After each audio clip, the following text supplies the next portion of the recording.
Hello സുഹൃത്തുക്കളെ, ജ്യോതിഷ് ബ്ലോഗറാണ്. പുണ്യം തേടിയുള്ള യാത്രയിലാണ് സുഹൃത്തുക്കൾ.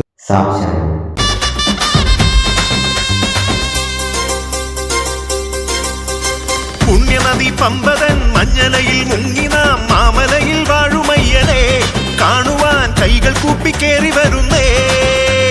ഇരുമുടികൾ കെട്ടി നാം ശബരിപാത താണ്ടവേ ഏന്തി വിടാനയ്യനെത്തുമേ.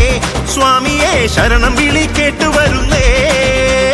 ധർമ്മരക്ഷരൂപനെ പാപമോക്ഷദേവനെ അഭയമുദ്ര ചൂടി വാഴും സകല ലോക പാലകനെ അയ്യനെ അയ്യപ്പനെ സ്വാമിയേ ശബരീശനെ. പുണ്യനദി പമ്പതൻ മഞ്ഞലയിൽ മുങ്ങി നാം മാമലയിൽ വാഴുമയ്യനെ കാണുവാൻ കൈകൾ കൂപ്പിക്കേറി വരുന്നേ.